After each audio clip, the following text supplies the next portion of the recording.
Tapi kalau kita melihat kan ini kan memang kalau dilihat khusus medan ekstrim ya. Ada nggak sih pengalaman dulu-dulu sempat trip yang paling ekstrim tuh kemana sih sebenarnya? Boleh nih, mulai dari Om. Kalau kita bicara off-road sih mungkin banyak ya Banyak. kegiatan-kegiatan yang ekstrim banget. Tapi kalau yang untuk overland ini bedanya. Jadi overland dengan off-road itu sama-sama menggunakan kendaraan 4x4. Tapi kalau yang Indonesia 4x4 overland itu medannya relatif lebih ringan dibandingin off-road pada umumnya. Dan ini bisa diikuti oleh kendaraan-kendaraan 4x4 yang standar pun masih bisa dan bisa diikuti oleh keluarga. Tapi kalau dari setiap penyelenggaraan overland sampai dengan ke-21 ini mungkin menurut saya yang paling berat itu ada ketika kita jalan berpetualang di daerah Majalengka.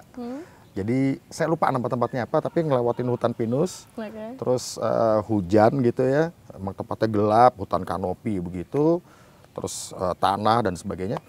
Saya ingat tuh Pak Hari sempat keprosok kalau nggak salah di situ ya, terus sempat ditarik. Untungnya bukan saya yang nyupir. Untungnya, jadi ikut di dalamnya gitu, mobilnya gitu. Tapi ya itulah, itu merupakan bagian part of the game-nya gitu daripada kegiatan overland.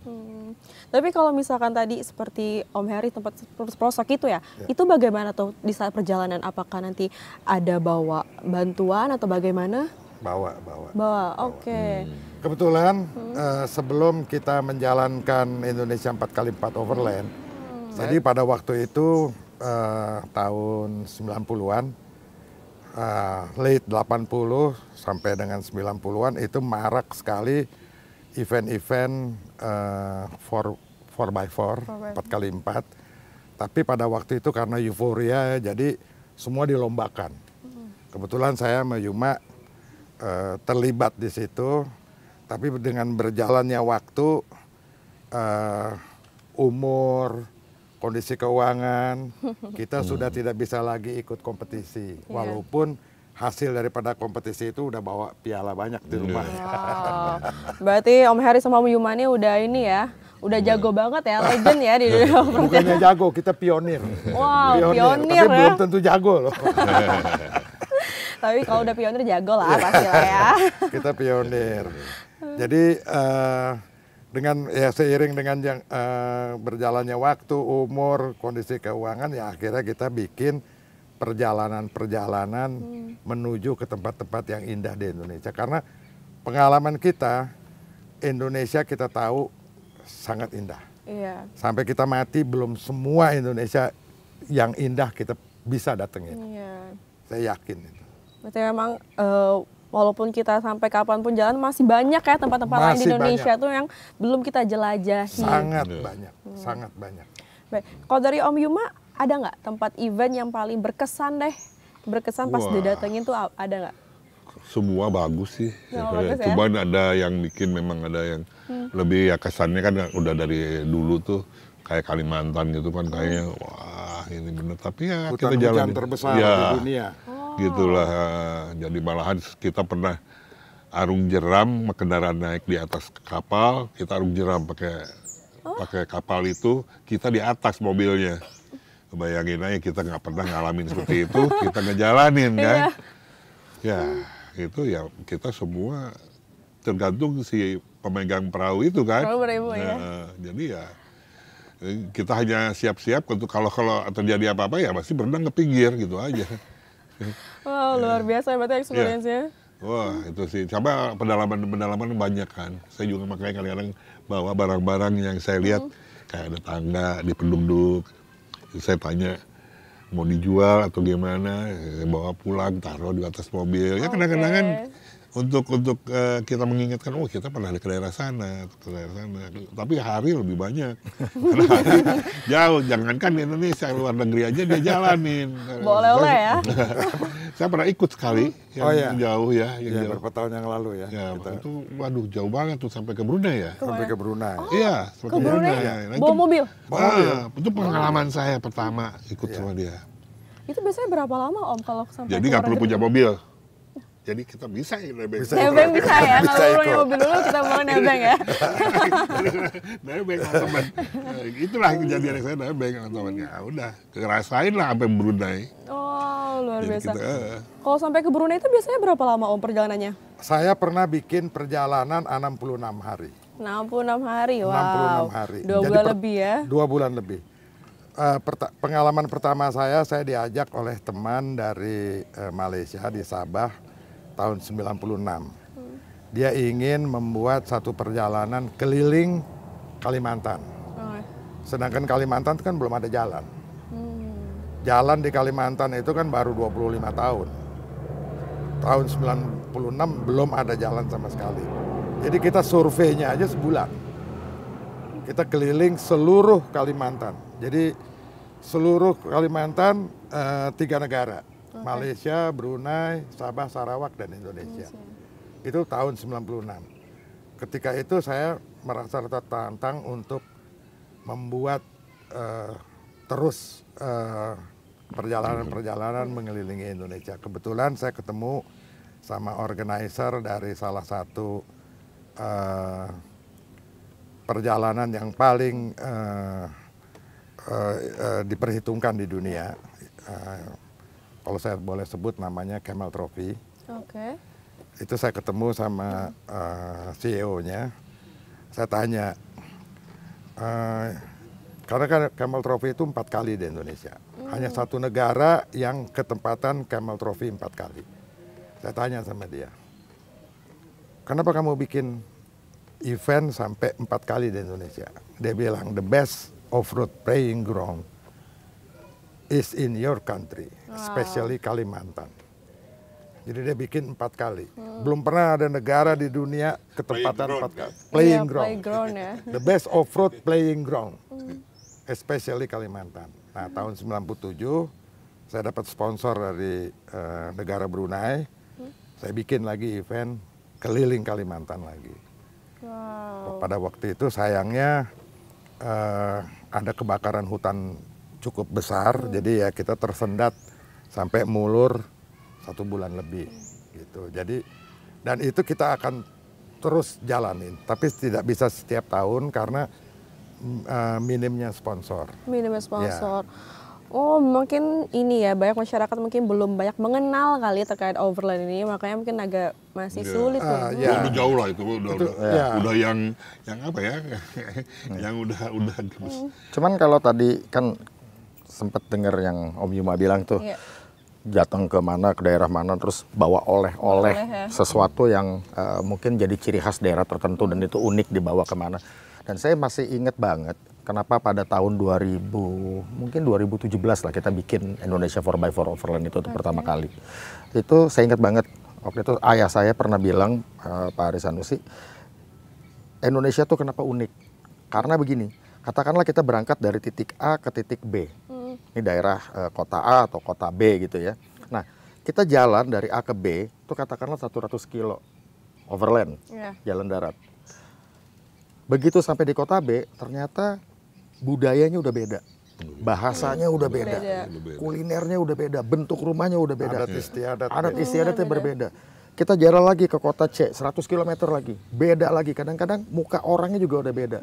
Dan ternyata, Tapi semuanya ada yang cantik kan? semuanya pasti ada cantik. Itu pasti ya. Dan ternyata nggak ada negara lain yang seperti itu. Jadi mungkin ada di Eropa ya. Di Eropa kita jalan 100 kilo, bahasanya beda. Tapi udah negara lain. Udah negara Udah lain. negara ya. lain. Nah, keunikan ini yang kita mau angkat sehingga Indonesia nih bisa dianggap sebagai keajaiban dunia ke-8 dilihat dari keunikannya itu. Iya. Keanekaragamannya ya. Keanekaragamannya itu. Belum keindahan alam. Keindahan Iya, alamnya dan sebagainya. Nah, kendaraan apa yang cocok?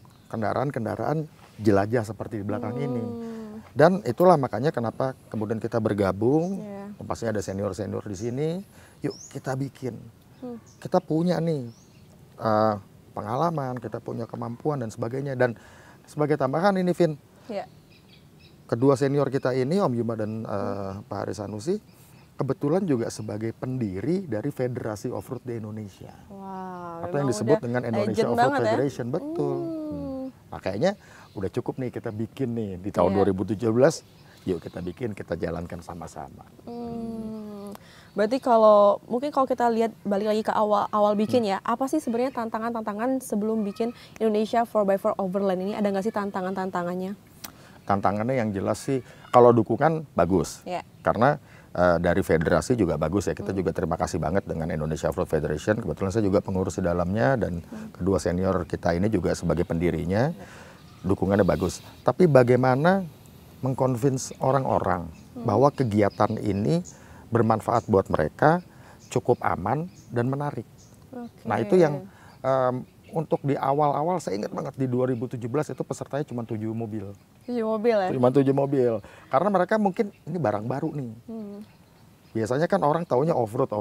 Cuman ini mau kemana, Cak? Mau overland. Overland itu apa sih? Ya kita ngeliat keindahan alam, terus nyobain makanan-makanan khas daerah sini-situ, tapi ngelewatin treknya ya tidak terlalu berat. Wah, ini barang baru nih. Ya udah deh, gue yang nextnya aja deh. Jadi banyaknya begitu. Nunggu dulu ya. Itu baru kemana nih? Ini apa nih? Ini barang baru apa nih? Gitu kan. Nah ya, disitulah challenge-nya. Akhirnya ya kita alhamdulillah sampai dengan di tahun 2025 ini ya sampai yang terakhir tuh kemarin beberapa bulan lalu yang ke-20 akhirnya. Dan pesertanya. Ini yang untuk Indonesia 4x4 Overland 2017. Tapi sebelum itu kita sudah buat walaupun tidak setahun sekali. Karena tergantung daripada sponsor. Berarti sejak yang 2017, 2018 tadi baru ya rutin setahun itu sekali. Itu baru kita bikin setahun ada 3 kali dan baru kita canangkan nama ini. Kalau dulu namanya berbeda, walaupun konsepnya hampir sama. Jadi perjalanan. Dulu kita bikin kalau nggak salah Road Venture ya. Road Venture. Indonesia Road Venture. Kita keliling sampai 2 bulan ada juga kayak begitu. Dan kalau bisa dibilang kita ini adalah orang-orang yang berjalan di jalan yang sunyi. Kenapa di jalan yang sunyi? Kalau dilihat mungkin kita bisa mengambil jalan yang benderang gitu ya, untuk menjadi tenar dan sebagainya. Cuman kita malah bikinnya jalan-jalan ngajak orang-orang, terus kita ke pelosok-pelosok dan sebagainya. Masuk keluar kampung, terus ngenalin, yuk di sini ada wayang golek begini, di sini ada cara bikin dodol dan sebagainya. Orang tuh kadang-kadang kurang highlights gitu kan. Nah, tapi ini justru jalan yang kita ambil yang tidak bikin kita tenar, tapi yang kita yakin Indonesia bisa tenar karena ini. Gitu. Nah, kalau selama perjalanan ini kan banyak memperkenalkan lah ya budaya dan juga destinasi dari Indonesia. Apakah pernah berkolaborasi mungkin dengan pemerintah, Om? Selalu ya. Jadi ketika kita mau bikin, katakan suatu tempat nih, suatu tempat, kita pasti kolaborasi dengan pemerintah daerah setempat dalam hal ini mungkin bupatinya, terus kemudian juga dari dinas pariwisata. Kalau setingkat kabupaten kota, tapi kalau tingkatnya nasional kita juga pernah dengan Kementerian Pariwisata ya. Kita sering sekali. Untuk yang nasional, untuk yang event internasional. Karena event internasional ini kan kita mengundang pihak-pihak asing. Jadi ada yang terakhir kita bikin itu dari peserta ada dari Inggris, dari Australia, dari istrinya Hasemi orang mana tuh? Norwegia. Nah, kita waktu itu meminta dukungan dari Kementerian Pariwisata. Walaupun kita cuma dapat dukungan sebagai sebuah kertas. Gitu. Jadi untuk bisa berjalan mengenai sponsor-sponsor, kebetulan saya pada waktu itu mendapatkan beberapa sponsor dari perusahaan-perusahaan di luar. Di Jepang. Karena saya selalu buat kalau yang internasional, saya ingin start selalu di luar negara. Karena di luar negara itu kita sangat mudah untuk mendapatkan sponsor, sangat mudah untuk mendapatkan dukungan, quote and quote, dukungan